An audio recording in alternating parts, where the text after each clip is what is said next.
Hi everyone, thank you for coming, for your support. It's very important for us.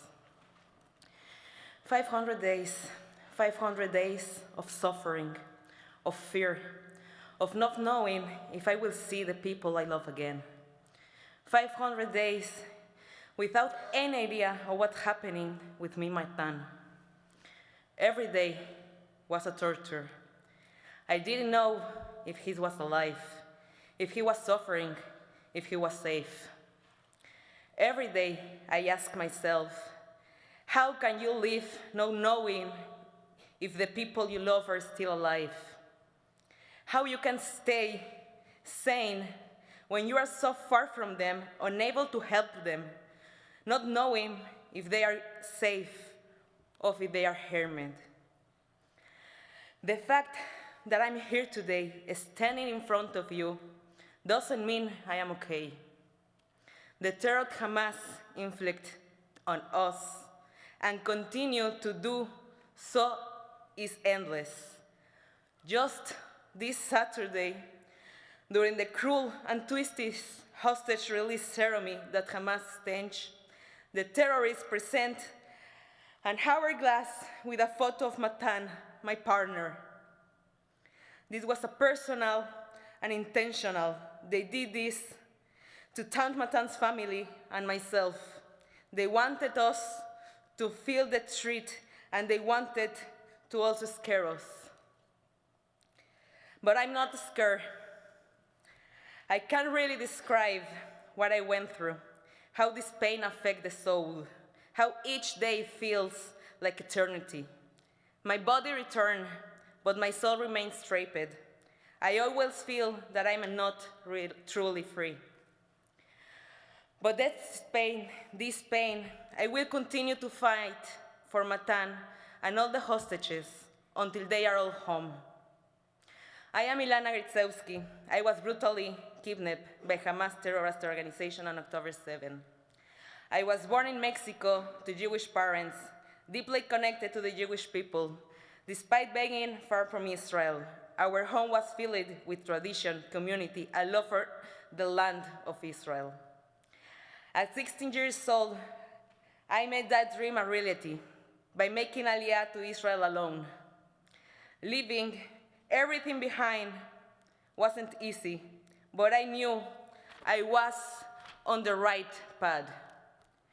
Driven by fight, purpose, and deep desire to be part of this nation.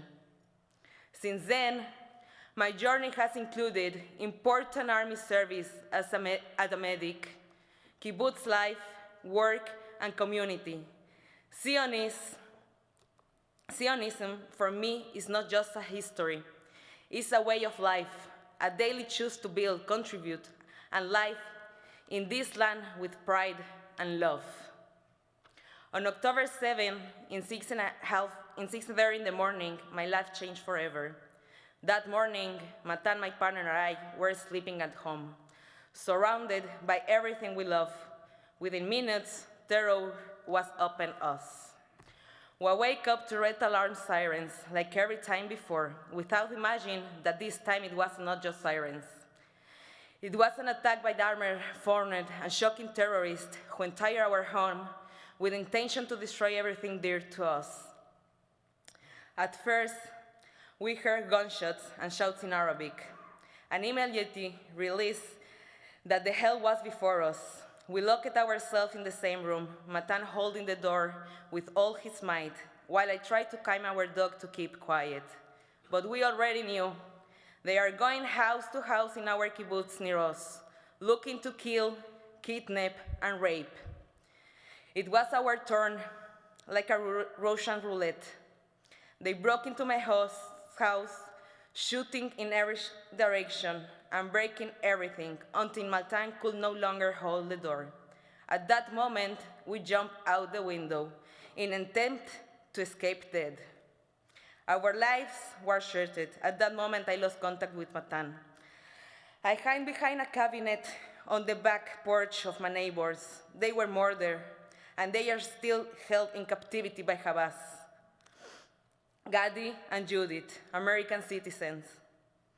Slowly, I hear the sounds of dry leaves breaking and the shout of terrorists approaching. And then they grab me by my hair, hit me in the stomach, causing me to lose my breath. They drag me across the floor, lift me, and throw me against the wall. They point me guns at me, hit me, try me to fill me with my phone. I raised my hands, told them I was Mexican, begging them not to hurt me, not to rape me, not to shoot me, let me go. And the only thing I couldn't think about was Matan, my family in Mexico. They didn't need to see me die like this. They beat me, humiliated me, threw me on my motorcycle, and took me to Gaza. Along the way, they beat me, choked me, humiliated me, touched me all over. I saw Niros, a place where we built our lives, turned to ash. 1 in every 4 people was murdered or kidnapped. I spent 55 days in captivity, day and night in hell. I never knew what to expect. Night interrogations, movement to different locations, from one civilian home to the next, or to a hospital. I was constantly being used as a human shield. I spent time in tunnels, where it was hard to breathe.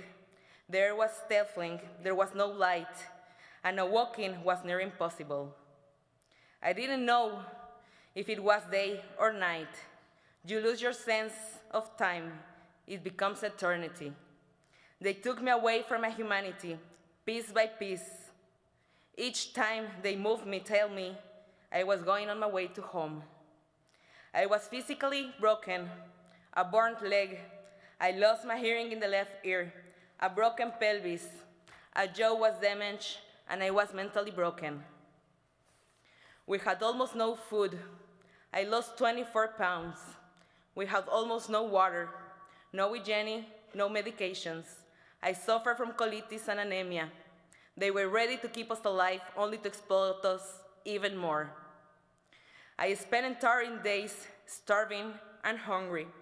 Every little thing I ate, I couldn't keep it down. I felt that I had no strength left to fight. But in this captivity, all I couldn't think about was Matan and my family, thinking about how he survives the suffering he goes through, and all the other family of kidnapped waiting to their return. I didn't know if it was day or night, if I was going to survive or die. And these were the moments where I developed deep post-trauma. The feeling that you can feel safe, that my life isn't mine, that my body is disconnected from my soul. No one can understand this feeling until they experience it themselves. Day after day, break after break, endless frustration. And then I arrive, not whole, not satisfied, not feeling free. My body's here, but my heart is still in captivity with my boyfriend Matan.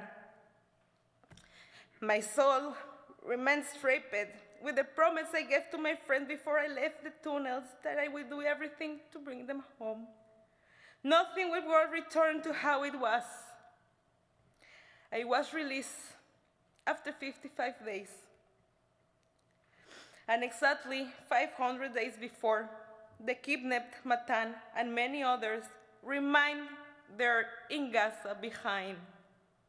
They are still imprisoned, suffering just as I suffered, with no clear hope for return.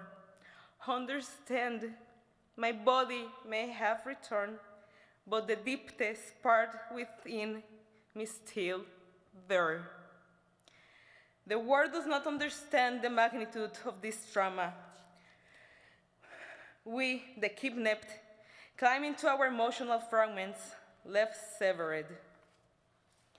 And I cannot stop thinking about each of the kidnapped, cannot stop thinking about my Matan. And until we bring them all home, nothing will stop. I cannot rest, I cannot recover, I cannot be silent, because the world must act. Every day, every hour, every minute that passes, we do not forget them. They are not just names, they are people, people from whose life was stolen. Despite everything I have been through, I am more Zionist today than I have ever been. My mother met Alia just 4 months ago, and we both want to our forever home to be Israel. Israel is where I want to be my family, to raise my kids. But in order for me to see my future in Israel, all of the hostages must come back. There is nothing more alienating with being a Zionist than fighting for our people. It is at the core of our Jewish identity. In order for me to heal, in order for all of the released hostages to heal, and for the country to start recovering, we need to bring them all home now. Thank you.